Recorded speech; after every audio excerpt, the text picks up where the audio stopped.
25 francs. Donc, mon why tous les jours, c'était comment faire pour que ce que j'ai promis là se réalise. C'est-à-dire, il fallait toujours regarder. D'où, subitement, les activités commencent à baisser et pendant que les charges montent. Tu vois un peu, tu as les enfants de 4 ans, ils sont encore rien là. Ouais. Mais si tu ne penses pas, quand ils vont aller à l'école, ça va être comment? Quand ils vont aller à l'université, ça va être comment? Je commence à réfléchir donc, d'où l'idée de sortir commence à venir dans ma tête. Donc voilà l'épisode du Cameroun. C'est vrai qu'il y en a encore plusieurs. J'ai créé une ferme de 5000 poulets que j'ai élevés. Donc ça, c'était toujours une autre source de revenus. En fait, pour terminer un peu Diversifié, brièvement ouais. ces parties-là, dans la multiplication, en fait, pour ceux qui nous écoutent, donc ça, c'est dans la multiplication des revenus, parce qu'on dit qu'un entrepreneur doit avoir plusieurs revenus. Donc, pour avoir ton indépendance financière, tu dois avoir plusieurs sources de revenus. Sinon, si tu n'as qu'une ou deux, dès que c'est fini, dès que c'est attaqué là, ton mode de vie peut être attaqué. Donc, dans la même boutique, j'avais une pick-up 4x4 Hilux qui allait en brousse porter les marchandises. En même temps, la boutique avait pris du volume, si bien que c'est Tu ça n'avais qui pas de parlait. problème pour acheter la voiture. Voilà. On t'avait pas endoctriné dans le cerveau.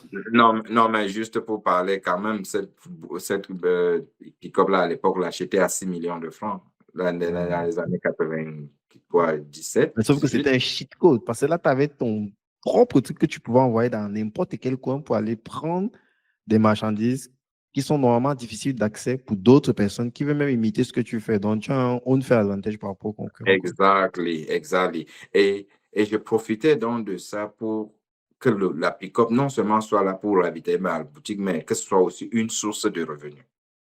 Parce que ça devait aller en brousse le jour où ça ne va pas marcher, prendre les marchandises, les vivres faits des mamans qui sont loin, au fin fond, Ça tournait qui toujours, achètent, quoi. ouais, pour venir en ville avec. Donc, elle payait pour venir dans le marché où nous étions. Parce qu'on savait que j'avais une voiture compétitive qui pouvait faire ce genre de travail. Ce qui fait qu'on venait même s'enregistrer et tout. Qui pouvait avoir accéder à des zones difficiles. Difficile. Une 4x4, il n'y avait pas là où on fonçait. Non, on ne pouvait pas foncer. Donc, ça, c'était une source de revenus. J'avais créé une autre source de revenus avec une ferme où j'ai lancé, c'est ma première fois d'élever les poulets de chair. J'avais mis 5000 avec toutes les difficultés que j'avais connues jusqu'à la fin, quand même. Là, nous sommes en décembre 2002. Oui, décembre 2002.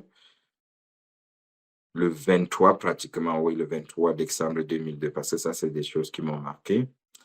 Je suis allé à la ferme prendre l'échantillon. J'étais à la ferme le soir le 22. Les poulets étaient propres, clairs. Maintenant, c'était prêt. Toute ma famille comptait sur ça parce que ça avait eu une réussite phénoménale. Ma toute première fois, on comptait quoi?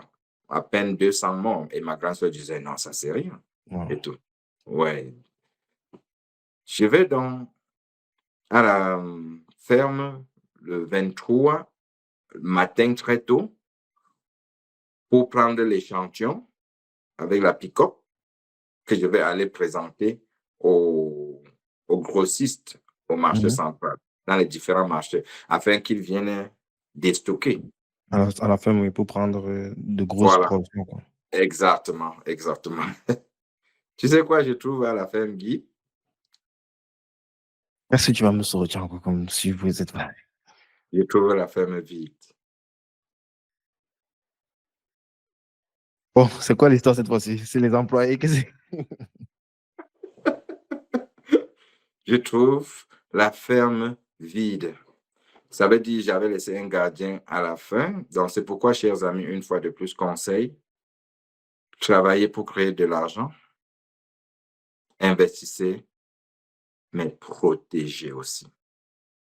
Votre investissement. Oui, protégez votre investissement. Par tous les moyens utilisés. Pour mon cas, par exemple, afin que vous ne tombez pas dans le même piège, J'avais un gardien, mais est-ce que ça suffit? C'est tellement pertinent ce que tu dis. Ça me fait penser trop. J'ai interviewé un Haïtien là, il y a peu, Franz Saint-Elmy. Il a créé, je crois, que c'est le plus gros incubateur d'Amérique du Nord, le groupe 3737. C'est très connu. C'est dans un secteur emblématique là, de Montréal, là où de base on dit qu'il n'y a que les brigands, les personnes Hmm, de mauvaise morale. Il est parti là-bas et il a pris le bâtiment et tout. Il l'a nommé groupe 3737. Et je crois qu'ils ont incubé un peu plus de 400, 500 boîtes là. On parle de plus de 1 milliard de retombées économiques, hein, de dollars. Ou une injection, c'est même pas s'ils ont injecté 50 millions à l'intérieur. hmm, Lui-même, sa propre boîte qu'il a, qu'il a cofondée, et aussi, il a introduit ça au niveau du Nasdaq, à la bourse, en fait. Tu vois, donc, et il m'expliquait ça dans ses débuts quand il s'est lancé. Il avait acheté même une boîte avec un partenaire à l'époque en Allemagne. hmm. On Ah naïf et oui, tout. je pense avoir vu le podcast de ce monsieur, oui. Ouais. Oui, Il waouh, waouh, expliquait, oui. il parlait de tout ça, que c'est vrai. Ouais, Tu lances ton activité, tu as les mains dans le cambouis, tu ne penses pas forcément à certains détails comme les pactes d'associés et tout, alors que même si c'est important de développer l'affaire, c'est aussi important de penser à sécuriser l'affaire à du point de vue sécuriser l'affaire, juridique. oui, Moi, j'ai eu la même situation, hein. oui, J'ai eu oui, un partenaire oui, qui s'était très, très mal passé. Et parce que oui. dans ma tête, c'était non, il faut d'abord, il n'y a encore rien. Développons l'activité, développons Hmm, non, l'activité. C'est non, la c'est, première passe que on paye. Il dit si tu ne payes pas aujourd'hui le coût que ça coûte pour sécuriser du point de vue juridique, avec les conventions et tout ça, tu vas le payer plus tard, mais 10 fois plus cher. 10 fois plus Ouais. cher, oui. Donc, ça, c'est les gens de quelqu'un qui il a une boîte quand même il a revendu la boîte à un peu plus de 350 millions. Mais il voit en fait, pour lui, il y a quand même une perte d'opportunité du fait qu'il n'a pas sécurisé les choses qu'il fallait qu'il sécurise dès le départ Ouais. pour pouvoir profiter de vraies retombées, puisque la boîte plus tard s'est encore revendue à, je crois, peut-être 2 ou 3 milliards. Il dit dans l'épisode que c'était Voilà. toujours Pas- parce qu'il n'a pas c'est justement que, il n'a mis pas ces choses en sécurisé. place parce que tu te dis toujours que ça vient en second temps. Non, Ouais, il ouais, faut, ouais, parfois, c'est la parfois base c'est de la la, base. ouais, parfois, Sécuriser l'actif, sécuriser l'asset. ouais, Sécuriser parfois, l'asset va au même titre que développer l'asset, quoi. Ça va ensemble, ouais, quoi. Ça a beaucoup exactement. marqué. Ouais, C'est vrai que quand tu dis à mon cerveau, une fois connecté avec ça, que, ouais, ouais, sécuriser son ouais, truc, ouais, ça, c'est quelle que soit très, l'échelle, quelle que soit l'activité, quel que soit le pays, quel que soit l'endroit, non, non, c'est non, universel, quel quoi. que soit ce que tu fais et tout, Ouais. pour le bien de tout le monde, c'est important de sécuriser. Mm. Mais beaucoup plus pour toi qui es en train de faire ça, quoi. C'est ton activité, c'est ton patrimoine, tu Parce vois. que tu vas payer tôt ou tard. Ouais, Soit tu payes au ouais, début du fait de ce que ça coûte avec les ouais, avocats, avec ouais, le CP ouais, qu'il faut. ouais, Soit tu payes voilà. les conséquences du fait que tu n'as pas mis ça en place dès le départ et forcément, ça coûte beaucoup plus cher puisqu'on parle il y a quelque chose qui est beaucoup plus valorisé, quoi. C'est vrai, voilà. Donc, tu vois, pour mon cas, par exemple, j'ai voulu juste ouvrir cette parenthèse pour interpeller les uns et les autres, quoi, de penser à sécuriser. Ici, je parle pour le cas des poulets qu'on est venu voler. Pour vous, ça peut être n'importe quel business, tu vois. Ça peut être n'importe quoi que vous êtes en train de faire, avec un partenaire ou pas.